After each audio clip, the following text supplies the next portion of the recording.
Hello from London to all of you. For those of you who don't know, my name is Ekaterina. I'm co-founder of Future London Academy. For those of you who haven't heard of Future London Academy before, we are an executive school for creatives, so we do lots of incredible things, including courses, events, and wonderful podcasts like this for senior creative community.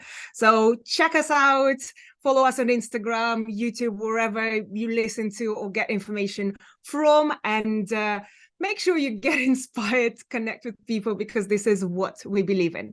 Now, to the topic of today's conversation, because today we are doing our Founders Series and Growth Series. And today we have a very special guest with us, Steve Bell. Steve Bell, a lot of you might know as a co-founder of Hierarchies, the advertising agency that he co-founded in 1999. So he spent almost 25 years running this agency as a CEO and grew it to the global international success with 14 or 15 offices across the world and over 1,000 people working in a company. That's absolutely mad. And now, even more surprising, what Steve did, he actually left Hierarchies to become a CEO of a different company, Team17, a gaming and game development company that is, again, incredibly inspiring and fascinating and completely different challenge for Steve. And we will talk about both today. First of all, how to grow your agency to the scale and the size and the success that Steve managed to do together with his co-founders, partners, and teams. But also, when is the time to step down as a CEO and maybe leave your company as a founder and maybe start a new journey? And what does it mean to become a CEO of a different company that you didn't found? So both of these things we will discuss today, and prepare your questions, because at the end, we'll take all of your questions as well. So welcome, Steve. How are you? I'm really good. I'm totally energized by your introduction. Yay, that's what we're going for. Intro I've ever had on any podcast I've been on. So it's a good start, isn't it? Definitely a good start. And it's a start for a good conversation as well.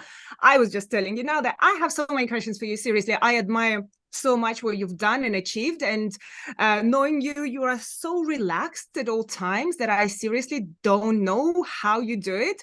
I cannot even imagine running a company of 1,000 people and still be smiling and friendly and so positive as you are. So I need to find out your secret today, and we'll talk about all of the stories that maybe actually were challenging, but you found the way out of them. But would love to start with rapid fire questions. So I have 10 very simple questions for you, and you can answer the first thing that comes to your mind. Are you ready? I'm 100% ready. And I just want to tell everybody, I haven't seen these questions before. I have been on certain podcasts or interview where they give you the questions beforehand. So these are completely fresh. So I'll apologize now if any of my answers are pretty weak, but let's give it a go. Do not worry. It's all about being in the moment. There is no best answer for sure. So Steve, describe yourself in 3 words. I would say I'm passionate about whatever I do. I'm relatively humble about what is the things that are important and what I've achieved. I think you need to have a degree of humility about what you do. And I'm very, I'm family centric. So my family are by far the most important thing about what I do and why I do it. So yeah, that's the 3 things I'd say. What do you do to relax from work? Sport. I absolutely love sport. I love watching it. I love doing it. I run regularly. I play golf on a regular basis. I still play football. So yeah, sport is my switch off from everything that goes on from a corporate life. That's a lot of different sports. Love it. Working from home or coming to the office? I'm a true believer of a blend of both of those things. I think anybody in the world of advertising or marketing communications that spends all of their time at home is just missing out on some of the fun, the interaction, and the cultural development that I think is critical within a business. On the flip side, I think there are times when working from home is a really good thing, because you can lock yourself away. And when you get to a certain level of seniority within a business, your time is not your time. So you go from one side of the office to the other side of the office. I can guarantee there will be 3 or 4 people that want what they will classify as 2 minutes with you, and it will always be 15. So you almost need to build, and this sounds ridiculous, you build 20 minutes in your diary to get from one side to the other side of the office, just because you know that that's going to take the time for people to engage in you and just want to get some time with you, which is a really important thing to never underestimate. If you're a junior person and the CEO even chats to you when you're making a cup of tea in the kitchen or asks how you're doing, if you take yourself back 20 years, that almost makes your day if you're an account executive or a junior creative. So you can never ever lose sight of the influence and power that a very small social interaction can have in the office. Love this answer. That was much deeper than I expected, but that's a brilliant, brilliant answer. Thank you. Your favorite place in London? My favorite place in London, I like Soho. I really do. And I was in Soho the other day and it just felt alive. It feels a bit raw, but I like that. But it feels alive whenever you're there, whether it's 10 o'clock in the morning or 10 o'clock at night. I think you're always going to get something that is quite culturally rich. Professional achievement you are the most proud of? It's setting Iris up. You tend to get one chance really to do something of that significance in your career. Some people might have a second roll of the dice, and we'll go on to talk about what I'm now doing and the decision that I made, which was a difficult one. But yeah, Iris, without a shadow of a doubt, I'll always look at that business with huge amounts of fondness and positive memories. Brilliant. Company size you enjoyed running the most? I would say between 80 and 100 people. It almost felt the optimum size for marketing communications anyway, because you don't have to rely too heavily on process, but you need some degree of process. You tend to know everybody pretty well within the business. So you've got a good understanding and you're all pulling in the same direction. And I think it feels like an extended, and I hate to use the word family, but it does. It feels like an extended family where you're not necessarily going to get on with everybody, but it feels as though it's an optimum size for a business in the world of marketing communications. What time do you usually start your workday? Pretty early, about 7:30 to 8 o'clock. Nice. What time do you finish your workday?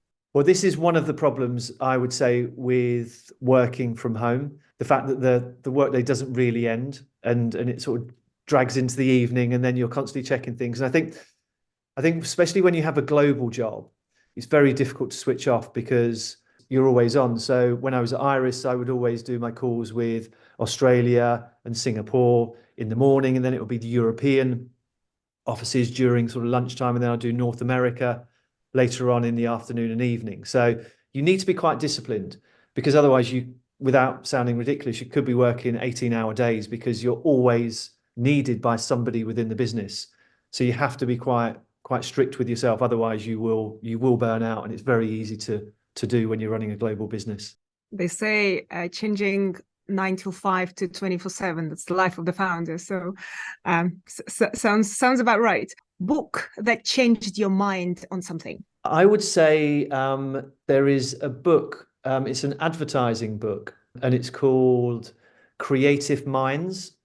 And I think it's by a guy called Andy Sutcliffe. I'm pretty certain it's by Andy Sutcliffe. And I read the book. It's quite an old book. It's probably about 25, 30 years old.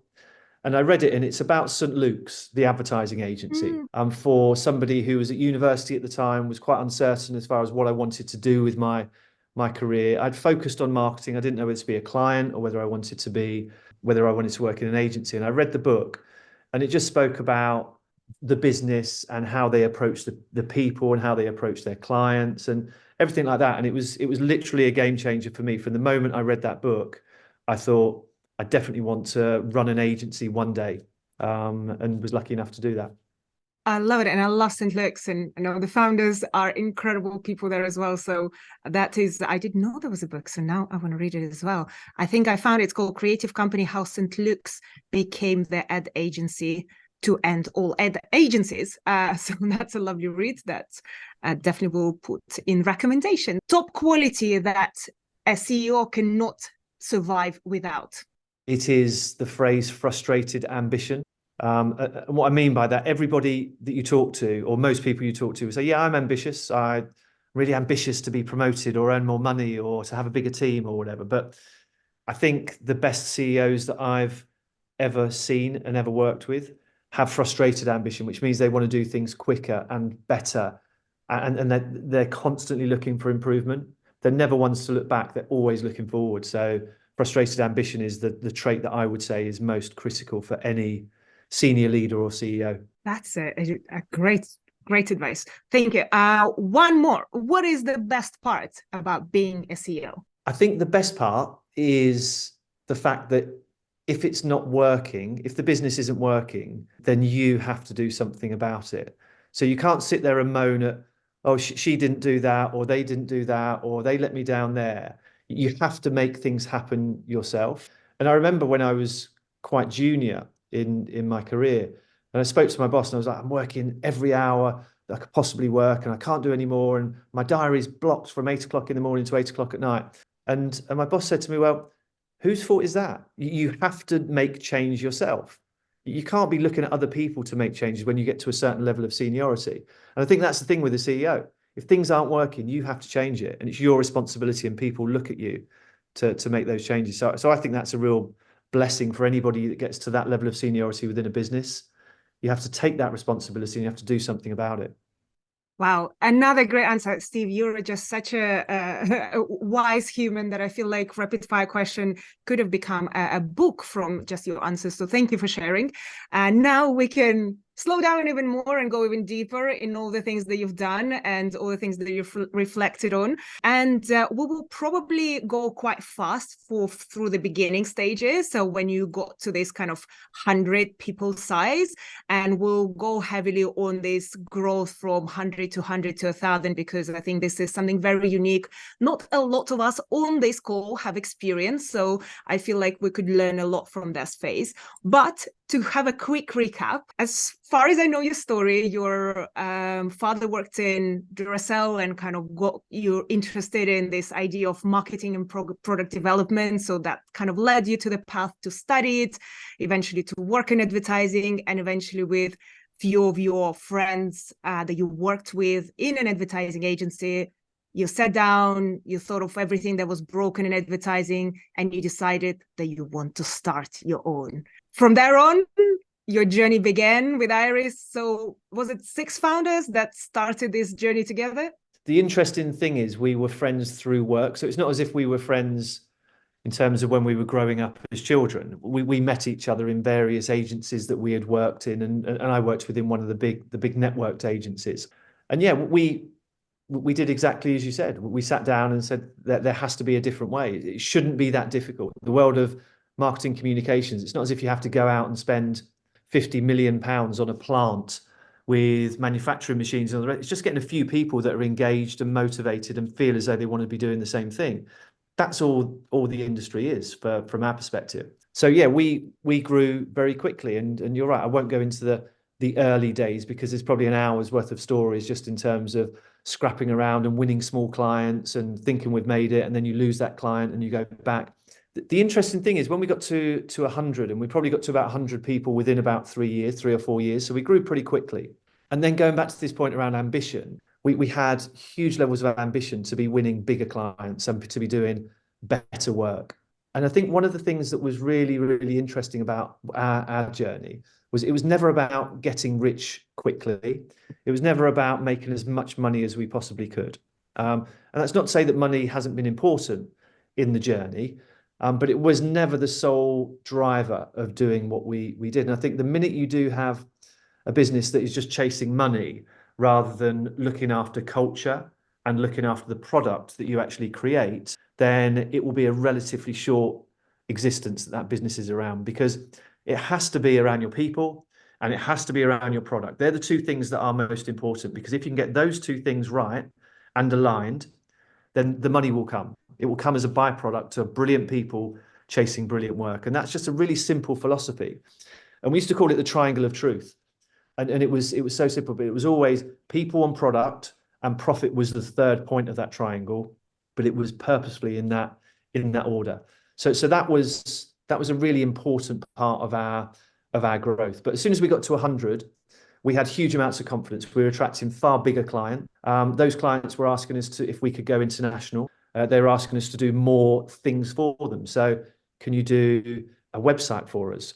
And it was at the time when web development and web creation, the .com boom was just about happening. So it was like, right, let's invest in that. Let's go to the best agencies in London and let's pick the best people from those best agencies and bring them in to work within Iris. So we never really wanted to just partner with other agencies. We always wanted to do it ourselves, to have the control and the ability to invest in the right things. We then went international, which we always thought was important because clients were wanting us to work in various parts of the world. And then it just sort of literally snowballed from there. So more international offices, bigger clients, more internationalization of those clients. And then suddenly you're at 500 people. And then you acquire some businesses, and I'm making it sound very simple, and it's not. There's a huge amount of effort that goes into all of these things, but the ambition is the thing that drives it. Creating a culture that is strong is the foundation of any business, and then making sure that you are acquiring skills that it will be very difficult for you to bring in yourself, or if they're not too difficult to bring in yourself, then you can actually hire people within the business to grow certain practices. So that's almost a very quick 3-minute summary of how we took it from 100 to 1,000. I know we'll delve deeper into it because hopefully people are quite interested in it, but it gives you a flavor. I love it. And yeah, if only it was as easy as you described, you just do it in 3 minutes and suddenly goes from one number to another. Let's rewind back to the few things that you just said about this triangle and kind of picking the right clients and having the right culture and not chasing the money. I mean, in theory, it all sounds great. Now, what does it look in practice? And could you give a few examples of when it worked, of like what does it look like when you had to say no to the client, or you had to make maybe not so obvious decision that was more culture driven and team driven rather than money driven? And yeah, so any examples from that stage? I think there's a few things about looking after people, and the strength that culture brings with it, because what we realized very quickly in our existence is, if you have equity, if you have part ownership of a business, you think and you feel and you act in a very different way to people who don't have ownership. And that sounds a really obvious thing to say. But when there's a few of you that own this business, and then there's more and more people that are joining the business thinking, well, we don't own it. You own it, so we can understand why you're working 16 hours a day, but we don't own it. Therefore, we feel slightly different about it. And sometimes we feel as though we're doing this just to try and make the individuals who founded the business very wealthy. And we realized that pretty quickly. And that didn't feel comfortable to us at all. So what we did is we diluted our offering, our equity, and made sure that other people who were key to the future growth of our business had equity in the business, and not 0.001% just to make them feel good, meaningful equity in our business. So when we sold our business, an earnout between 2015 and 2020, there were over 70 owners of the business. 70 people realized value from proper shares that they had. And that's quite unusual, because usually within the world of advertising and marketing communications, the founders will keep 95% of the equity, and they'll give a few token gestures of equity to people. But we didn't do that. So already you can see how the foundations of the business were born on meritocracy and making people feel as though they're part of something. Because if you're not part of that gang who have equity, it makes you feel on the outside. It makes you feel disappointed. It makes you feel as though you haven't got an opportunity to be part of it. So that's sort of one strategy that we went down as far as equity ownership. The other part is around working with the right sorts of clients. And I've always been a believer that you get the clients that you deserve. And that, again, sounds a pretty obvious thing to say. But if you're good people with a good cultural foundation to your business, you will attract really, really good people who, in terms of clients, people who really want to work with those people. Because working with an agency, if you're a client, working with an agency should be the best moment of the week. It should be the moment that you enjoy the most. You're talking about creativity and strategy and insight and a website, a TV ad, a digital marketing campaign. So if you're not making it feel like a really positive experience, I think you're going to fail. So we always have to think about that. And when I was at Iris, I said that time and time again. We've got to make the 2 hours that the client spends with us in any given week feel like the best moment of their week. So let's not forget that. And sometimes you do work with clients who you don't feel as though are treating you in the way that you should. So we had a client probably about 12 or 13 years ago. It was our second biggest client. And the amount of complaints we were getting internally in terms of they don't give us enough time, they don't give us the respect, they don't talk to us in the right way. We went to the client and said, we're not going to continue to work in this way. So you either change or we will have to resign the business, which made a massive difference to our commercial delivery of that particular year. The client said they would change. 3 months down the line, they didn't change. And I had to go in there and tell them that we're not going to continue working with them. The message of positivity that sent to the entire agency, which is we're not going to let people treat us in a really bad way. And the feeling of confidence that people had in the business, the fact that we were willing to say, we're not going to work with that client, even though it means that we won't be paying bonus that year. And people won't be realizing their bonus payments that they may have banked on. But that for me was more important than just carrying on and saying, oh, we'll try and change it, we'll try and change it. Sometimes you need to say, no, we are worth more than this, not from a financial perspective, but in terms of the way we treat our people. So there's two things there. One is around culture and ownership, and one is around what we believe is right and who we work with. And I think those two things brought together can make a pretty powerful business. Well, thank you for sharing these examples.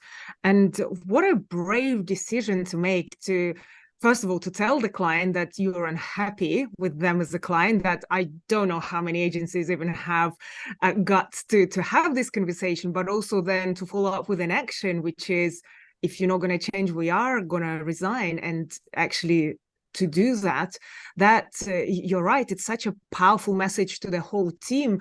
And especially, as you said, they were quite a significant client for the company. It must have been hard.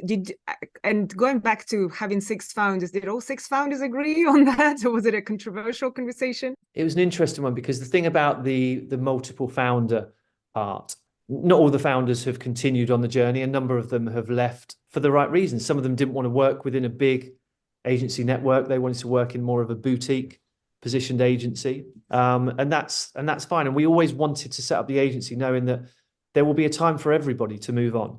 And we never want to be slaves to the business that we've created, because you get one chance in terms of your career. And if you're not doing something that you're really enjoying and feeling that feeling at the end of the week, then something's not quite right there.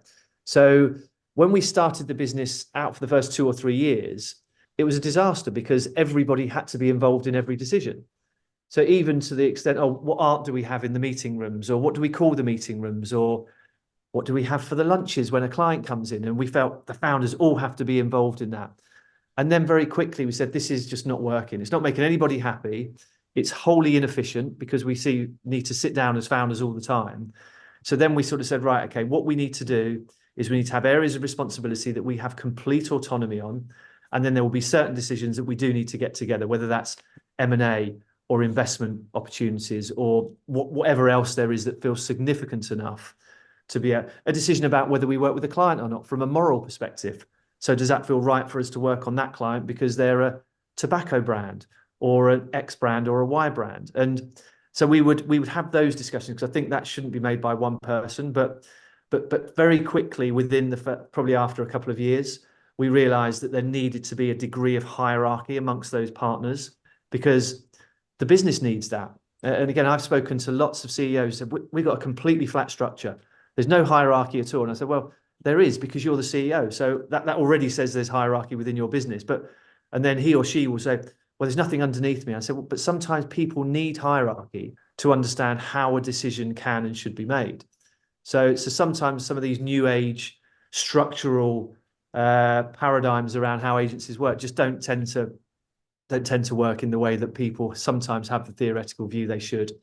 So no, not everybody was involved in every decision, fortunately, after a while. Well, and I love that you brought up the founders dynamic, because you mentioned that you worked together previously, and I feel like it's so important when you pick a founder to actually know who they are in a work environment, because I think many times people start companies with friends that they haven't worked with, and they might be incredible people, but they have a completely different kind of work approach, and that becomes a tension. While you obviously seen each other, you know how each of you behaves, and therefore when things arise, you know how to resolve them, because again, you're all driven through their kind of professional lens. And I think it's good to hear that kind of you figure out your own areas, but you would come together to make the important decisions. Going to the important decisions. So we've got to this point in your story where you grew to, let's say, 100-ish time? So at which point you branched out to first international location? How did it happen? And was it an easy decision, or was it the one that you had to discuss and debate? The first office that we set up outside of our London office was in Singapore. And it was opportunistic. It was a client said to us, if you had some people in Singapore, then we would give you significant amounts of business. So it wasn't even anything that we stopped to think about. It was more a case of, right, who can we put on a plane to get out there and set this office up? And there was a guy in the office who was an account director, a really talented account director. And we said, right, okay, why don't you go out to Singapore? And he's like, yeah, brilliant. I'm single. I don't have any responsibilities in London at all. I'm 28 years old, and I'll get out there. So the first Iris office was in a hotel room in Singapore, which it was there for about 3 or 4 weeks, and then we moved into a serviced office. The client was true to their word and gave us quite considerable amounts of business. We still have an office in Singapore of about 100 people, a really successful, creatively driven office that was born from the individual who we sent out there. He then became a partner, became the CEO of that office, and now he runs his own agency in London. So it's a brilliant story. But we spotted that he had that entrepreneurial spirit, was a really talented individual, and could take that on. But we always, whenever we created an office or set up an office organically within a part of the world, we would always send somebody from our London office who understood the DNA, understood what we were about, our processes and how we go about doing things, but also married them with somebody from the local market. So you could tap into the cultural idiosyncrasies of those markets, because I think it's quite naive. And so many British agencies have thought, well, we'll send a couple of Brits out to New York and it's going to be a great success. And these are brilliant agencies that are London based, for example, and it doesn't work. You need to understand and respect the cultural differences within every single market. So we always had, whether it was the managing director was from London and had worked in an office, in the Iris office in London, and the creative director was from the local market, or the strategy director was from the local market. It was that marriage that created the strength of offering within those. So Singapore was our first office and is still a very successful office within the Iris network. That's such a wonderful story, and well done for your colleague who, first of all, jumped on the opportunity and flew halfway across the world and create a success in a different region, which I'm sure was not an easy ride. It still requires understanding all sorts of nuances, and obviously you being so supportive and believing in someone, I'm sure meant a lot and supported the growth there. As far as I know the story, you kind of repeated that success in few areas before it suddenly became a bit too much. So tell us more, how did your global expansion go, and at which point it started breaking a little bit? It was almost a case of whatever we touched turned to gold to start off with. We were growing agencies around the world and we were winning clients, and everything was as good as it possibly could be. And then we entered a competition, and it was a competition with one of the high street banks and one of the broadsheet newspapers in the UK. And basically it was an entrepreneurial competition. So it was like Dragon's Den.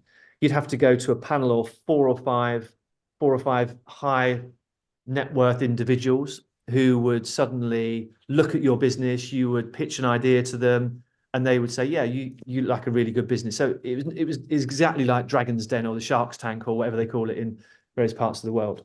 So that was great. And what we actually won was a £5 million interest-free loan. So we won the entire thing. So we were the only company to win this because they looked at our growth track record and the clients we were attracting. So it was brilliant.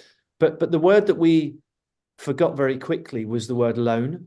And we just thought it was £5 million of free money. And what that enabled us to do was go and set up lots of different offices around the world, not really thinking about, have we got a client who can really warrant us spending money on setting this office up? Do we really have we done the due diligence in that market to work out what that market actually needs? Does it need another independent agency, or is it more of a market where the big networks, the WPPs and the Omnicoms and the IPGs tend to have the lion's share? So it's quite interesting. So we're spending money like it's going out of fashion. And then suddenly the bank, so there's a banking crisis and the bank's like, right, okay, can we have that money back now? Well, And it was probably the biggest wake-up call that we had as a business, because we realized we weren't really delivering the success that we thought we should have delivered.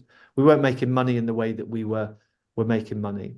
It was a pretty tough wake-up call for the business, for us as founders who had been almost untouchable for the years up until that point. Everything were doing, sorry, was hugely successful. So we closed a few of those offices down.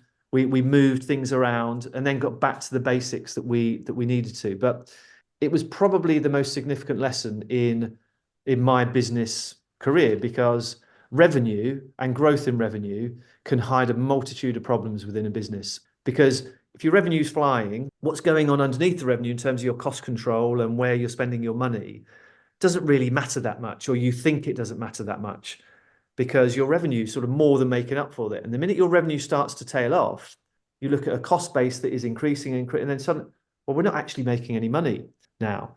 So you suddenly have to wake up and you say, right, cost control is as important, if not more, than revenue growth. Because you need to know where you're spending your money. Are you getting value for money? Are you paying people too much? Are you bringing in too many people? Do we have too many people that aren't chargeable to clients? Because the whole thing about the world of advertising and marketing is you charge your clients for the hours that you're spending on your business. So if you've got too many people in legal teams and finance teams and HR teams and admin teams, you can't charge those people to clients. So suddenly our cost base was increasing and increasing based on lots of people that we couldn't charge out. And we had to get back to the basics of running a business that was reflective of the revenue that was coming in, rather than the £5 million interest-free loan that was suddenly called back by the bank. So hopefully that answers the question. Yeah, wow. And that must have been hard. And again, you're talking about this with a smile and with very, very calm voice. But could we zoom in on that time? Because I wonder, what did it feel like? Were you scared at that point that you might not be able to, have a company in a year? Or what were the thoughts that were going through your mind? And like, how did you go through that? It was a definite wake-up call for the business. To be honest, it wasn't as if I was scared, because the good thing is business shouldn't be that difficult. And it is just a bit of a wake-up call around, right, okay, let's refocus as a board on what are we here to do? What's our ambition as a business? What are the strategic priorities that we have as a business? And if what we're doing doesn't deliver against those strategic priorities, then we shouldn't do it. Because you can run around like a busy fool when you're the CEO of a business, doing things because you think they're good and it's making people happy and it's exciting and it's entrepreneurial and all the rest of it. But that's where you need to mature as a business. And that's what we did. At that moment, we suddenly became a really well-polished, well-run business as a whole, rather than a lifestyle business, which a lot of people will run. And there's nothing wrong with running a lifestyle business when you're 5 people or 10 people. When you're carrying cost base of millions and millions and millions of pounds, it's not a lifestyle anymore. It is a proper business that has people who are looking to invest in your business, and you need to show them a return on that investment. So there's a maturing as leaders that we needed to go through. So it wasn't panic stations. If we had carried on as we were, you're right, we probably wouldn't have been in business maybe 12 months down the line. But it never got to that, because we were just very quick to pivot, change the direction, focus on clients, get our cost base under control, strip out costs that wasn't adding value to clients. And that's all you're there to do. As a business, an agency, you're there to service your clients. Your clients are the ones that pay for everything that you do. And the minute you lose sight of that, then you're going to face troubles. And a lot of agencies do. A lot of agencies do go under because they just don't pivot quickly enough to, one, what's going on in the market, or two, what clients are demanding. Could we zoom in a little bit more on that? Because I love how you described it, kind of moving from this lifestyle business or the passion project or whatever this is, where everyone is just loving what they do and hope the rest will take care of itself, to like, okay, we need like a very stable and sustainable business. So what were the differences? What actions did you make? And what was your thinking process? Did you, I don't know, sit down with a P&L and it's like, okay, what is this line? Let's remove this cost. Like, what was the process and what actions followed that process? The thing is, when you set up a business and you're young, and we were in our 20s when we set Iris up, you only know what you know, and you learn on the job, because you're learning as you're creating and growing and acquiring. And yeah, most of those skills are are really valid and important. But you need to learn from people who have got greater levels of experience, have worked in other industries, have worked in bigger agencies. And that's what you're investing in. You're investing in better quality talent than we had within the business, just in certain areas. Because if we didn't have that, then we wouldn't have the right checks and balances in place, for example, from a commercial perspective. We were allowing more junior people to sign things off that a junior person shouldn't sign off, because the risk it was bringing to the business further down the line was far too great. So it was almost a maturing of the business. And that's the word that I use very carefully, because suddenly if you say an agency is maturing, people will think, oh, it's a bit boring now. And it's not about creativity and it's not about culture, which are the things I chatted about earlier. It wasn't any of those things. It was having the right format, checks, balances, and processes in place, because we were a business turning over tens of millions of pounds at that stage. So you need to make sure that you have the right levels of scrutiny around certain investments. So that was one thing. So employing senior people and having a leadership team around you who could challenge and do things in a slightly different way. I think the other thing that forced us to do this was the fact that we started looking for external investment, because we wanted to go and acquire other businesses. And how do you go about doing that when you're running a business that you founded yourself and you're making good money? But if we wanted to spend 5 million or 10 million or whatever on a potential acquisition, how do we do that? So we got outside investment into the business. Outside investment need the right levels of detail and information flow and board meetings and board reports and everything that goes with that. So suddenly we were a lot more efficient. Suddenly we were a lot tighter in terms of the way the business, we knew where our money was being made. We knew what clients we were charging this margin for and what clients we were losing money on and what clients were sitting in the middle. So we were just a really well-run, slick machine. Whereas prior to that, going back to the point around our revenue growth, was hiding a pretty average business underneath that revenue growth. So a lot of things happened at the same time in terms of this happened and there was a case of we had too much cost and a client loss. And then this happened, we invested in better people, and then you get to a really good spot. Brilliant. And I love how you say about when the revenue is growing, then you don't kind of think what's underneath. I've heard somewhere a metaphor that it's like when you have a lot of money or revenue, it's like a river that is just flowing nicely. And as soon as it kind of shrinks, you see everything that was at the bottom and all the, I don't know, ugly things that it was covering. So you're right, when suddenly challenges sometimes are good, and financial challenges even, because it suddenly makes you think, okay, what's underneath your business, what's underneath your organization, team, project that actually you need to think about a bit more carefully and thoughtfully. Through tough times, you really understand how to run a business properly. And unless a business has had tough times, and I'd be amazed if any of the people who are on this call who are running their own business haven't gone through difficult times. So I'm not saying it wasn't stressful, it wasn't challenging, it wasn't something where you'd wake up at 3 o'clock in the morning thinking, right, I've got to do this and we've got to do that because this is really important. Because if you're a founder of a business, it means more to you than it does anybody else. And that's just a fact. And that's why it is difficult to step away from, when you're a founder, to step away from the thing that you've created and you've been so passionate about.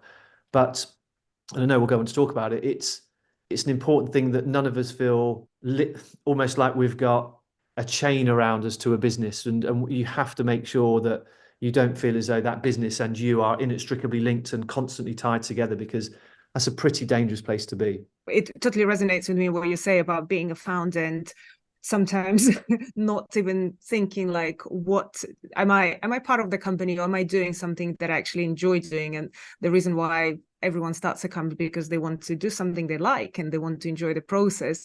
And it's sometimes so important to check in and see, like, is it still worth it? Am I still doing the right thing?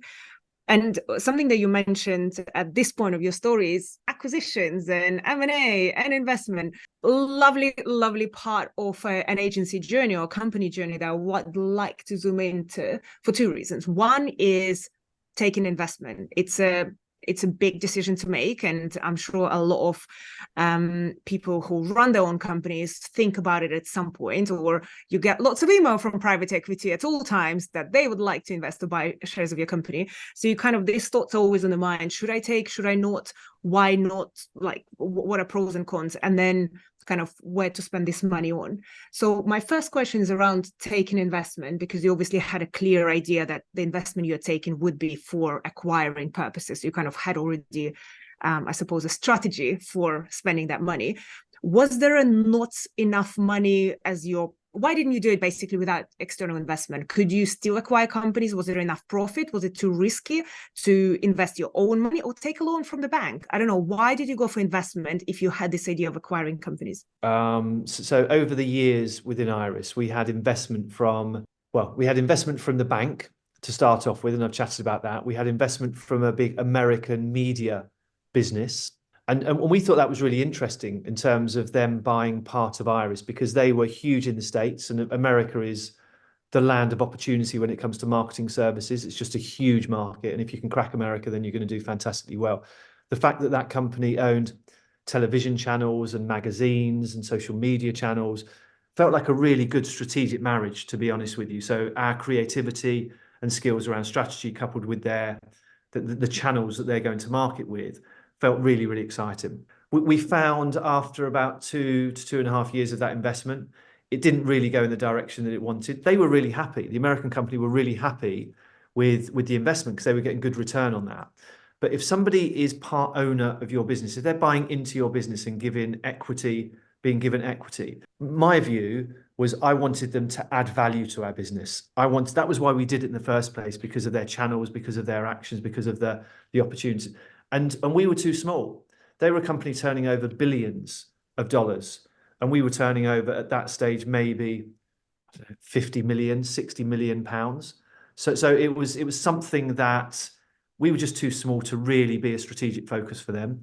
So that didn't really go in the way that we wanted. Because if someone owns part of your business, you want active involvement. That was something that I was really, really key on. So that was that. So then we swapped out that equity, and then that's when we got the equity from Chael, who basically bought Iris in the end. And Chael are part of Samsung. They're part of the Samsung Group, and Chael are the marketing services division of Samsung. And again, it was a really interesting acquisition that we went through. And the reason we did it is because we thought Chael were a really interesting business, and it was almost like strengths that they had in the East and we had in the West. And it was like they were around technology and Samsung, and we were around consumer brands and insight. So it almost felt like a really good strategic marriage in terms of that acquisition. And that is the ownership. The ownership of Iris is with Chael now. So Iris is a fully owned business within the Chael network. But going back to your original question around M&A, part of the acquisitions that we've done, or the part sales that we've done, have fueled that. It wasn't that difficult at the time to actually raise money through fairly standard terms with banks or equity funds or whatever. So it was never a difficult challenge for us to actually raise that money. And the thing about strategy and M&A strategy is you need to have one, because M&A is really easy. If you've got lots of money, it's a really easy thing to do. But getting good M&A is really difficult. And that's the whole point of due diligence and working out what hole are you trying to fill within your business. Are you just trying to buy lots of similar businesses to what you are already, which a lot of agencies will do? That was never, ever our plan, because if we were just wanting to be what we were, we had a very clear organic growth strategy around that, similar to what I've chatted about earlier. So any acquisition that Iris made in the years that I was leading the business was around value additive skills that would have taken the business probably 3 to 5 years to get even close to what we were acquiring. So Iris acquired, for example, a pricing strategy business, which you wouldn't necessarily expect an agency to buy. But if everybody talks about the 4 Ps of marketing, the 1 P that everybody talks about but doesn't have any involvement in is pricing. And we realize that pricing is a massive opportunity within the world of marketing, because pricing strategists deal with CEOs, marketing agencies deal with CMOs. And we wanted to get on the top table. We wanted to be discussing business strategy with CEOs and buying a pricing strategy business that would literally sit down with CEOs and say, if we can control your price, if we move that by 1% up in terms of what you're selling for, we can generate a 10% return on that in terms of your bottom line. Just absolutely fascinating. And there's no way you can build up that sort of skill organically. Iris bought an agency in Boston that was around data and analytics and CRM and ECRM. And again, that's a real specialist area. Iris bought an agency in London, which was around performance media and search and PPC and all of the specifics of digital media. So all of the acquisitions that Iris made were down to strategic plays that made the integrated offering that the business now has so much stronger, because clients were saying, can you do our search and performance media for us? Can you develop this for us? Can you do more data and CRM work? And it was like, we can, but we're now attracting clients of the scale that you need to go and acquire those businesses to be able to do it. You can't just pretend, and you can't just bring in one or two people and hope to grow that organically. There needs to be a clear acquisition. So the one thing that I would say to anybody that's looking at acquisition is don't rush it. Have a very clear view of what you are after. And it might change slightly, but you need to stay true to that, because otherwise you're just going to be teed up with great opportunities that you think you can make that much better. But if they're not making the whole great in the sum of the parts, then there's no point in doing it. It felt like you were so ahead of the times in terms of what will happen to the industry. Like you said, anything from CRMs to kind of social media or PPC agencies, and kind of pricing and marrying business and creativity together. These are conversations that have been happening recently and more happening in the creative industry. But you had the conviction and vision as a marketing agency, as an advertising agency, to actually go into those territories quite early on. So I wonder, how did you make those decisions? And was it, again, client driven, that clients were asking for this, so they were asking so many times that you had a decision whether to grow it internally or acquire? Or was it kind of researching, like, what's going on in the industry, where shall we go? Like, why did you pick those areas, and how did you decide on those? Yeah, there's probably three or four things as to why we went in the direction that we went with our M&A. So part of it was down to clients. So clients would ask us for things. And if one client was asking us, we'd probably say, okay, yeah, we don't do that at the moment. Suddenly 3 or 4 clients are asking. Actually, there's something going on here that creates an interest. If you're that late to suddenly start acquiring after clients are asking you, there tends to be quite a considerable multiple on the value of a business that you're looking to buy, because the market is almost telling you that's what you need to do. The way that you can get really good deals through M&A is exactly as you said, being ahead of the market, trying to think about what clients might need in 18 months to 24 months rather than what they need now. Because if you can do that, the multiples that you have to pay for those businesses are considerably lower. The length of earnouts and everything that goes with that can be done on your terms rather than, and you look at something like performance media, digital performance media, the multiples that agencies are operating at now compared to when we bought the performance media business that we bought are probably 2 or 3 times higher, just because that's the way the market is going. Because all clients now are saying, I need value for digital investment. If I'm not getting that, then I'm not going to be working with you. So everybody's buying performance media businesses. It was partly down to clients asking us, but that would tend to be a little bit late in the day and you're spending too much money on those things. It's partly down to what we found interesting as individuals. You can't ever forget that sometimes you need to be, as a founder, you can be sometimes a bit self-indulgent. You can do things because you are excited by them. So a pricing strategy business, I was really excited about. I didn't know whether it would work in the way that I thought it would with the clients that we had. We did the due diligence, but it's why we get out of bed. It's why we set up the businesses that we're working within in the first place, is to do things that are slightly risky, that create that feeling of frustrated ambition that I had before. I'm frustrated because we're not good enough at that and we need to be better at that. And M&A can deliver that in breakneck speed, but you get it wrong and it can sink your business as well. And some people, and again, I've spoken to a number of CEOs who have a totally opportunistic view of M&A. So they don't have a strategy and they just talk to a lot of M&A advisors and they say, if anything comes on the market that you think is very reasonably priced and pretty well placed, then talk to me. And then they'll just go on an acquisition spree. They're less worried about what the business does and more worried about how that can deliver a return on the investment. That was never really my approach. I always had a clear strategic view and employed people who could challenge that and say, actually, we think that's dead in the water. That's not going to be the way the business should be going moving forward. So I'm certainly not saying that every time that I said we should acquire this, that we went ahead and did that, because I had super smart leaders in the business who would be far closer to some of these things.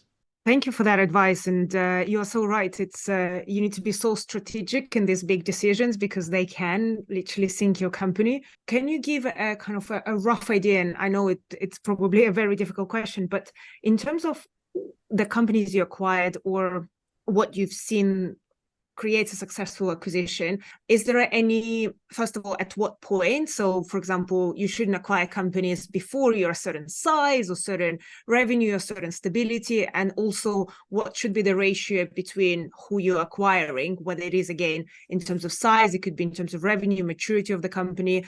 So how to understand which companies you actually should go for and acquire, in terms of like, are they too big, are they too small, good enough? You're probably going to be disappointed with my answer, because I can't really answer it. Because if I look at the acquisitions that I made whilst I was at Iris, some of those companies were 9, 10 people.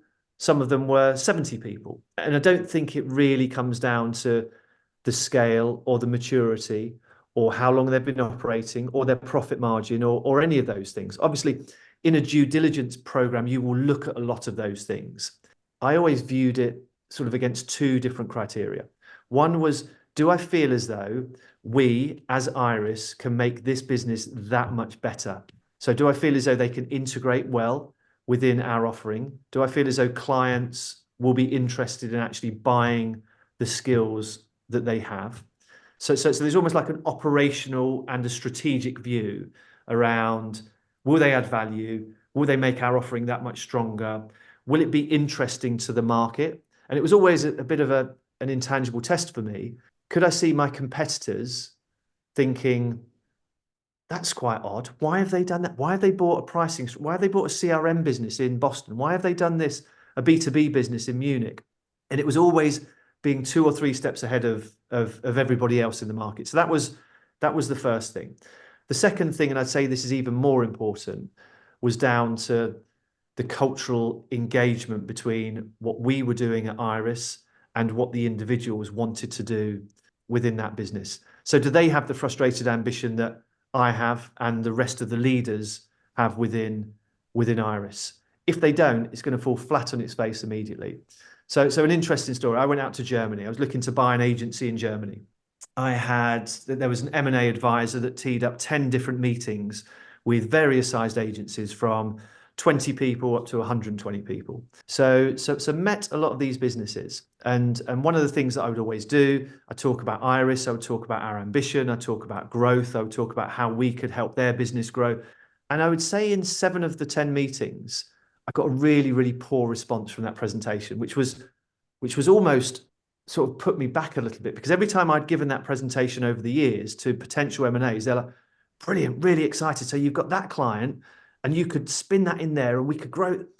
And a lot of the guys in the German businesses that we were looking to buy were sort of sitting there with their arms folded and said, okay, yeah. And I said, well, you don't seem to be that excited or engaged in. And they're like, well, we don't really want to grow. We're really happy being the size that we are, because there is certain legislation in Germany, whereas if you go above a certain size of business, it brings with it a huge amount of red tape and legal challenges around whether you recruit or let people go and all the rest of it. And these people were totally running lifestyle agencies where they had taken it to where they wanted to take it and just wanted to take some money off the table.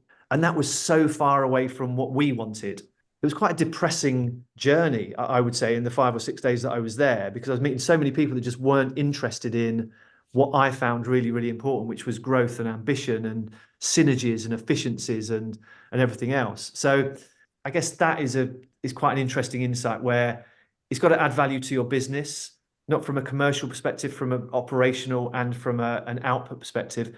And there's got to be cultural depth and synergies across the two. So if you can get those two things right, I think M&A will absolutely fly within any business. following from that story of kind of meeting the founders or leadership teams, they were not excited. What was was there any sort of trend or the typical setup? Would you prefer to acquire companies that founders still wanted to run the companies and keep growing the companies? And was, for example, someone who just wanted to sell off the company and leave a no for you? What was the good setup for you in terms of the founder of the business who runs the company in your acquisitions? Yeah, I was never totally wedded to an individual or a founder of a business in terms of, well, he or she is amazing. And therefore, if we don't have him or her to actually run the business, then it's going to be a problem. Obviously, most of the negotiation would go on with the founder, but a lot of the time when a company is sold, the founder is doing it for a reason. The founder may have either run out of ideas as far as where the business was going to go moving forward, or the founder wanted to realize some value from a business that they had been growing for the last 5, 10, 15, 20 years. And there's nothing wrong with that. Everybody should realize some value from a business that they've invested their time in. So as part of the due diligence, I would always spend probably as much, if not more, time with the next layer down. So the people who made up the board, strategy director, creative director, client service director, finance director, and then one layer down from that. Because sometimes if you buy a founder, you're buying one person, and that's a pretty dangerous place to be. What you need to buy is a culture, a client, a leadership team. That's where the value really sits, because the leadership team have probably been sitting there for a number of years, sometimes getting frustrated the fact that the founder's never going to go anywhere and there's a glass ceiling. And we all need to be mindful of that as a founder of a business. Sometimes you do need to step away to allow other people to really shine and perhaps run the business in a different way that may be far better than the way that you've been running it. Love it. And we'll talk about stepping away in a second, because that's another exciting conversation. But would love to wrap up this kind of block of the growth. So what happened from that moment of you starting to acquire agencies to this, let's say, the mark of 1,000 people? Was it generally through like another linear path for growth and acquisitions? So then you kind of started growing, or was there another bump in that journey before the final, at least current destination? I think anybody that works in the world of agencies, advertising agencies, marketing agencies, will know that probably every week there is a bump or two, and nothing ever goes fantastically well. And the famous saying, isn't there, that as a CEO of an agency, you're only 3 phone calls away from closing the door, which is if your top 3 clients phone you up and say, right, we're going to stop working with you, then it tends to be that the top 3 clients will generate 60 to 80% of any agency's revenue. So it's a pretty fragile business case that you have as an agency person. So yeah, I'm not saying that everything was incredibly successful, although we had far more wins than losses. But you never keep all of your clients. That would be success to me, that you never lose a client and you continue to grow and you win awards. But that's just the reality of that doesn't happen. But when it comes to sort of quite seismic knocks to Iris, no, there hasn't really been any. 10, so probably 13, 14 years ago, when I was explaining what was going on as far as cost was out of control with the revenue and we spent too much money, that was the wake up call for the business. And then since then, the business continued to grow year on year on year. Sometimes it grew through acquisition, sometimes it grew through organic growth. And for me, I think it's dangerous if a business has to rely on acquisition to show growth. That's quite dangerous.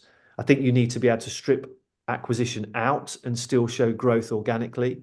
And then the acquisition sort of shows more exponential growth, which I think is quite important. So no, there's, as I said, every week there was a learning, every week there was something that didn't quite go to plan, but that's the industry that we all decided to get into. And what a fantastic industry it is. I've got the utmost sort of respect and fond memories of my 25 years in the world of advertising. I genuinely loved it. Brilliant. Well, then let's talk about the next chapter of your journey, which is, again, very unusual and very interesting. So not just the fact that you stepped down as a CEO of the company, as a founder, you left the company, but also you decided to join another company that you didn't fund and become a CEO. So talk to us a little bit about that transition. Why did you decide to do it, and how did it feel as a process? It was an interesting process because we went through the sale to Chale, and that completed in 2020. And at that time, I was thinking long and hard about what I wanted to do. Did I want to carry on running Iris? Did I want to take more of a non-executive type of role within Iris and let somebody else step in and lead the business? Did I want to set up another agency completely from scratch? Or did I want to be an investor in other people's businesses? Or there were sort of so many options that I had. And that was quite strange because prior to that, I'd always been like literally 150% focused on Iris. I would never even consider anything beyond Iris because it was something that I had helped create alongside the co-founders of the business that are still great friends of mine now. It was interesting, and there were two things that made me really sit up and think about this, and none of them are that seismic on their own. But the first was I was turning into the guy that you don't necessarily want to talk to in the pub about your work. You know, you go to the pub on a Friday night and everybody's like, how's work? And there's always one in the group that's like, oh, it's a bloody nightmare. It's a nightmare at the moment. I'm really not happy about that. And that's annoying me. And I could see myself doing it. And I was thinking, this is not what I'm all about, because I've always been so positive and upbeat and excited and talking about, we're doing this for Adidas at the moment, and we're doing this. And I flew out here and went to Singapore office and did that. And I just wasn't getting that feeling. And it's a weird thing that you just don't get. If you're not getting the feeling, then you have to do something about it, whether you founded the business or not. Because I was one of a group of co-founders of Iris. We sold the business to Chale. I've got no regrets about selling the business to Chale. Chale are an incredible business, hugely successful. That sort of that part of the story is done. But just because I sold the business and I was a founder of the business or a co-founder of the business doesn't mean that I have to be with that business forever. Because I didn't want to get to the stage in 10 years' time where I look back and think, I'm so proud of what I achieved at Iris, but I've never done anything else. I've always worked in one company for 23 years. And prior to that, a big network for a chunk of time as well. And then the second thing was my wife said to me, she said, you just don't act in the same way about work. You don't have that glint in your eye. And these are quite intangible, aren't they? In terms of, do you want to be the guy down the pub who's moaning about work, and your wife tells you you don't have that glint in your eye when you're talking about the things that you're doing? And it was those two things that happened together that made me think, I owe it to myself and my family to just do something else. And to be honest with you, more myself than anybody else, because I didn't want to just not try something completely different. The opportunity came up sort of very, very quickly. Almost I was headhunted, and someone said, all right, okay.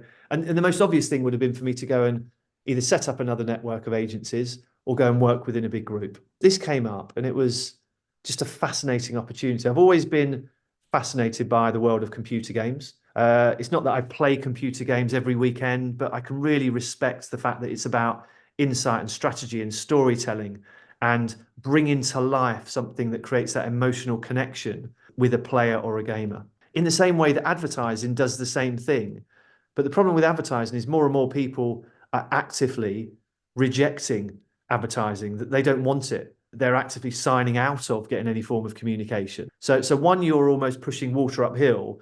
The other one, you're pushing on an open door, to sort of bring two mixed analogies there. But with computer games, you've got people that love your games, that literally will do whatever they can to get little updates or insights or play the game and talk about it. And I've just found it fascinating. And somebody told me, and this is a fact which I found like incredible, that the size of the computer games industry is bigger than the entire film industry and the entire music industry combined. So it shows the scale of money that is invested in computer games when you think of every single movie in the world and every album or single or record that is ever sold in a year. Computer games is considerably bigger than that. It's a fascinating marketplace. I'm learning so much about a different industry, but it's not that different to advertising. Like, genuinely, people say, what a massive step from this to this. I haven't viewed it like that at all. And I'm 6 months in, and I'm really happy. I'm learning loads. It's super exciting, and that's sort of pretty much about all I can say about it, really, in terms of where I am with it. Love it, love it. And I can see your excitement. So definitely your wife was right about you finding the new challenge. You definitely have a spark in your eyes. So that means you made definitely a right decision. We will be taking questions from all of you now. So please start typing any of the questions you have in the chat while we will start with some of the pre-submitted questions that people really wanted to know. I love this question from David. How would you start an agency in 2024, especially from financial point of view? I would even expand it in general. If you were starting the agency now, anything you would do differently? I think it's what you see in the industry. How would you approach it? The thing that I can observe about the industry is there's an oversupply of agencies. So that there are thousands of agencies, small ones, independent ones, big network ones, boutique ones, ones that are claiming that they're anti-advertising and then they do advertise. So it's full of the world of marketing and ad agencies is complicated. Clients want a simple existence. And now this is quite interesting because I've gone from being an agency person to being, in effect, a client who works with agencies. I can see the role that agencies play within the world of a CMO or a CEO of a client. And when you're in the agency, you think you're the most important part of that client's life, and you're not, because marketing and the creative output from a marketing agency is a relatively small slither of a million things that are going on within any given business. So the advice that I would give is you need to have a really clear proposition, and you need to be standing out or doing something slightly different from anybody else. And that's easily said, isn't it? Because there are so many agencies out there. So how can you stand out? But you have to think about that. You also have to think that clients buy strategy more than anything else. That is the thing they are most interested in, because that is the thing that will shift the dial in terms of whether it's a share price or whether it's a sales figure or whatever it is. It's the strategy that opens up that opportunity. The strategy and the creativity combined is where the magic happens. And that's an incredibly powerful thing. But clients, more than anything else, will buy strategic insight. Clients that really understand, or agencies that really understand what is going on in their category and can open up doors of doing that. And that may be through a creative execution. It may not be through a creative execution, because strategy moves you further up the food chain, and it gives you access to the C-suite. And it's only when you have access to the C-suite are you truly indispensable to your client. Because if you're further down the list and you're dealing with a marketing manager and you're doing some nice design work or whatever, there's thousands of agencies that can do that. And a new CMO will say, well, get rid of that agency and and then suddenly you're on the back foot. So I would say strategy is key and should be at the heart of anything. Management consultancy is quite an interesting area as well, and managing the skills of managing consultancy, brand strategy and creativity. And if there's a Venn diagram, sort of the sweet spot between those three things is a really powerful place to start operating. But I think the thing is, if you've got ambitious people who want to found that business with you, pay yourself a really low salary for a 6 to 12 month period, as founders have to do, or don't pay yourself at all, as founders have to do, and just give it a go. Because back to the point I said earlier, you don't need hundreds of millions of pounds worth of funds to be able to set up an agency. You just need a few people who are buying into it. I love what you mentioned about the kind of having access to CEO and actually making a difference. I 100% agree with you, being on both sides of the table, that the creative work is incredible and always inspiring, but having that business insight and understanding what you as an agency, as individual, a freelancer, whoever you are, make for a business is what matters to the decision makers.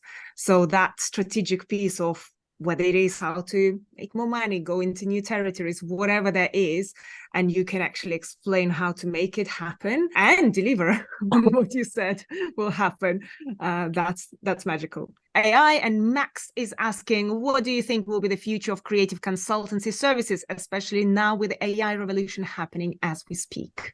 I think whatever industry you work in, AI is is a question that people are asking. They're certainly asking a lot about AI in the world of computer games, because obviously you have a standard way of making computer games. You have developers, you have creative people that do that. And I think you can view AI in one of two ways. I'm, to be honest with you, I'm an optimist when it comes to the role that AI can play.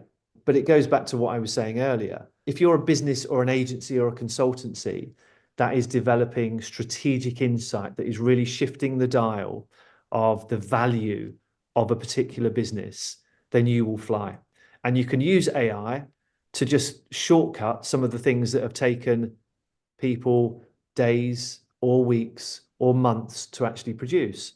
So I think if you view AI in that sense, and that might be a very simplistic view of AI, but I still haven't seen AI develop the depth of insight and strategy that a human can. I just haven't seen it.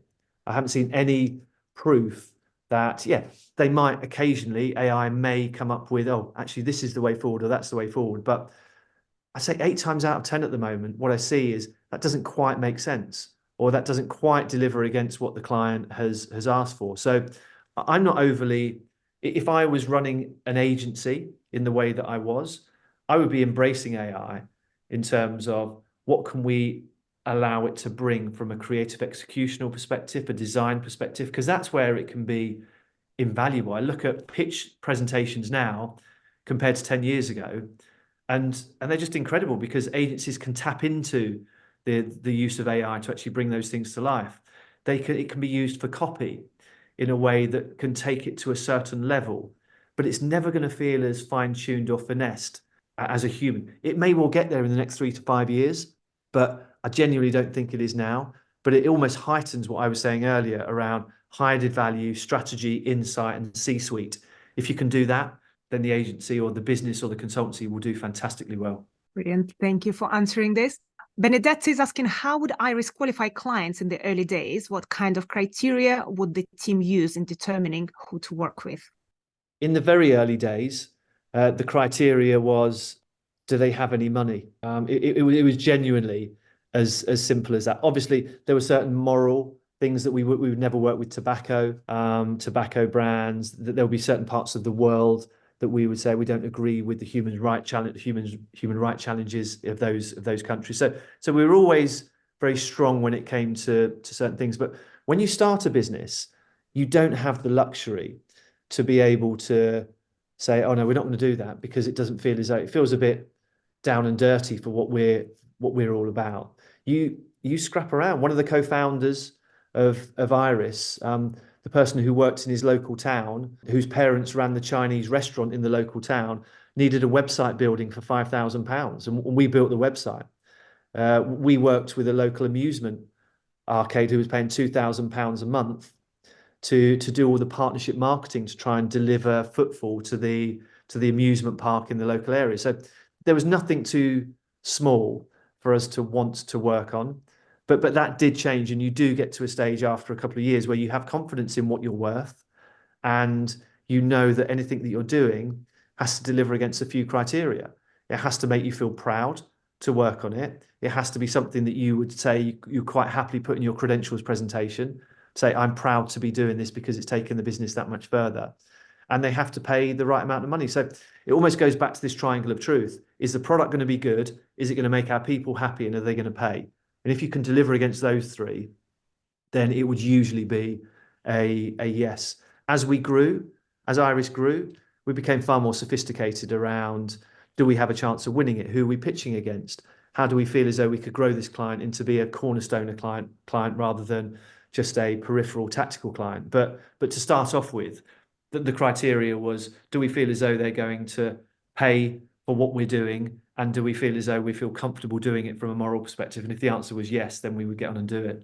Love it. Thank you so much for answering. And I have a follow-up question from that, because you already talked a lot about not taking kind of eye of the ball of like looking after clients and how important it is obviously to look after your team and culture, but also look after clients. What does that actually mean in practice? We had lots of questions actually about client engagement and kind of all of this. What are the best practices, how to have a retainer with the client. So how would you keep the clients? What are the things on the very practical day-to-day, taking them for drinks and dinners, typical advertising industry, or like any other things that actually will keep them as a client and maybe grow them as a client as well? The best thing that I ever learned relatively soon in my career was the only way to really understand what is going to make that client agency relationship sticky is to truly understand what the client's personal objectives are. And that sounds quite a strange thing to do, but whenever I would pitch on a client's business, if we were to win that client's business, I would take the CMO out for a sandwich, a dinner, a glass of wine, or whatever. And I would say, right, I'd be really interested to know what your KPIs are. What are your objectives by the CEO of the business? And he or she would say to me, well, actually, one of my objectives is to win an award. I've got to win a tier 1 award, whether that's a DNAD or a Cannes Lion or whatever. And I'm like, okay, I understand that. So now I know that's one of the things that we have to do. Another one might be that I have to make sure that we have 85% awareness or people within the population that are saying positive things about, okay, brilliant. So we need to do a job around making sure that we've got positivity running through everything that we, et cetera, et cetera. So finding out what a client's personal objectives are and what they want as an individual, because some clients have got an ego the size of a house. So if they've got a big ego, we need to make sure we're putting them on stages talking or doing podcasts or doing this. By the way, I'm not saying that people that do podcasts have big egos, by the way, because I don't really, but you know what I mean. But it would suddenly be part of our marketing plan of retention for that client to deliver what we think is required of them. So that would be one part of it. And I think that's something that not many agencies or not many CEOs or MDs or even business directors will do. So that's one piece of advice. I think something else that's really, really important is not taking any client for granted and making sure you've got enough time with them to actually take that step back and review progress of the relationship. And not just the most senior person, because what tends to happen, what I found, clients are one at the top. So it's usually the CMO who will decide the agency that he or she wants to work with. But clients will be lost at the bottom. And what I mean by that, it will be the marketing manager who gets fed up with the agency delivering things late, or the marketing executive who doesn't get a purchase order in time to be able to, or they send something at 9 o'clock on a Friday night saying we need approval by first thing on Monday morning, so the weekend is taken out. So as I said, agencies are one at the top and lost at the bottom because murmurings amongst the bottom most junior people then filter up to the CMO, and the CMO has to act on behalf of his or her team. So the minute you lose sight of that, so therefore doing some form of program, I would say every 6 months, where you ask a number of questions to all of those clients around, are we delivering against this? Are we delivering value for money? Are we value add? Are we giving you things that you're not expecting? And then you take that, you play it back to the client with some form of recommendation on what you're going to do to change it. So there's nothing groundbreaking in what I've said there, but one, find out what the client's objectives are, and two, don't take them for granted by talking about the senior, the middleweight, and the junior people and listening to their points of view. Wow, that is a fantastic advice, and could not agree more that I think in the creative world, everyone puts so much effort into the pitching, into the winning the client, into these big ideas, and sometimes forget about the operational side that makes clients like you or not, and rebook you or give you a retainer or not at the end of the day. So I think I'm so glad you highlighted that, and that takes a lot of effort and reflection, and actually asking the clients whether they like to working with you or not, and having an honest conversation. I feel like this needs a part two because we have so many questions and so many interesting discussions, and we have only a few minutes left. So unfortunately, we'll have to just maybe ask one last question before we wrap up. There is a big one here. Suzanne is asking, do you think creative pitches should be paid for once they require a lot of work and resource? So if a potential client is asking for pitches from several agencies and you are wanting to win the business. It's one of the biggest frustrations, I think, and one of the things that is so wrong about the world of marketing and advertising agencies, because there's very few, if any, other industries in the world where you will work for a month, 6 weeks, spend literally hundreds of thousands of pounds, dollars, euros on a pitch, and then you just get a phone call saying, "I'm sorry, you didn't get that." And it's almost like I just can't believe that that has just happened. Do I think pitches should be paid for? Not necessarily, because I think even if they give you £5,000 or £10,000, it's a drop in the ocean compared to what you're going to invest in that particular pitch. Do I think the pitch process is fundamentally flawed? Yes, I do. Because what the pitch process provides, it's almost like a beauty parade where you've got lots of beautiful agencies that are rolling out the red carpet and making clients feel special, and the pitching the big idea. Here's the big idea, the strategy, and the execution. What we found at Iris was happening more and more, and I think this is a really powerful step forward with the industry. Is more and more clients were saying, "I don't want to do an official pitch in terms of you do the big show and tell. We want to do it as a process of a workshop or a number of workshops during the pitch process. So we get to work with you. We get to see how you think, how you act. We want to work with the people that we're actually going to be buying the ideas from and working with moving forward. So suddenly you go from a cultural blind buy, which is what a pitch is, because yeah, you might have met them 2 or 3 times, but you're going to meet the CEO. You'll probably meet the creative director. You'll probably meet the strategy director, who will all be super polished in terms of the way they present. But then you're working with the account director and the account manager and the junior creative, and they may not be up to the standard that they've had. So I think pitches are fundamentally flawed. There have been so many discussions within the industry around, do all agencies boycott pitches and say we're not going to do it anymore? The problem we face is if 80% of the agencies say we're not going to pitch, there will be 20% that do, because it's such a cutthroat industry where people are desperate for new business, and you will do whatever you have to do, which is why agencies spend so much time, effort, and money on a pitch. But the best intermediaries now are realizing that the best way of really finding out a marriage between an agency and a client is through workshops and spending time and watching them think and act and developing ideas together, rather than just giving a brief and come back in 6 weeks' time and give us a response. Brilliant. And I can see that it resonates with everyone listening, and everyone agrees with your thinking process. It actually links to something that we discussed in our previous episode of this podcast with Abby Freeman, who talked the same about hiring process, that they do workshopping with potential candidates, and instead of asking questions, actually do a little piece of work and workshop together and see how they behave in a real scenario, because you're right, that's the only way to know what the person is like.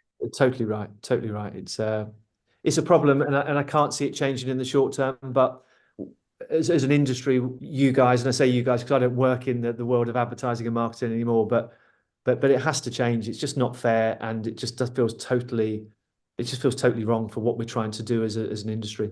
Brilliant. Well, thanks for challenging us. Thanks for sharing your thoughts. I have one last question left for you, Steve. For the listeners who know our podcast, probably know what's coming next, which is a big one. Steve, if you could change one thing in the world, what would it be? It's such a good question, because my mind initially jumps into, I could go so macro and come up with something, peace on earth, and you look at all the problems that are happening in the world at the moment that just make you so thoroughly depressed on a day-to-day basis when you watch the news at 10 o'clock at night, and that's almost a case of, well, I could say that and it would be the expected answer.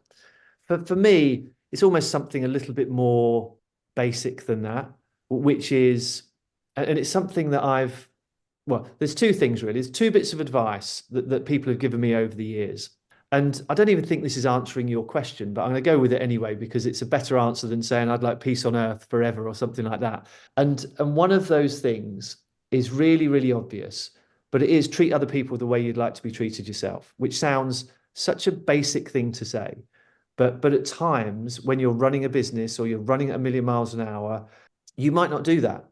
And I think you need to check yourself, because everybody in your business or everybody that we're working with, 90% of the time are good people who are trying their best. So suddenly, just because you're forming a very senior position within a company, just treat other people with respect, whether they're the most junior person or the most senior person. And that's done me quite well in terms of my career. And then somebody else said to me once, and it's again a really, really powerful thing, very easy to say, but very difficult to do, is Nobody on their deathbed has said, I wish I'd worked a little bit harder in my career. Everybody on their deathbed said, I wish I'd spent the time with the people I really love and respect and value in life. And that's quite an interesting thing to say when you're a founder, when you do suddenly you've got tunnel vision, you're running so hard at things and there's nothing more important than the business that but you need somebody, or you need to check yourself around, actually, it is business and it's really, really important. But there are things that are equally as important, and you need to make sure you get that right balance, because if you don't, you won't be a very good leader. If you give everything to your business and don't have anything outside of it, I feel as though you end up being a little bit constricted by it, and also you can get bitter. And I've seen CEOs and leaders become bitter about the thing that they feel as though is dragging them through their life, rather than them having a life outside of that. So, as I said, I don't think it's answered your question particularly well, but it's just two bits of advice that I like to think about and communicate if I can. I think this is a wonderful answer, Stephen. Thank you so much for sharing.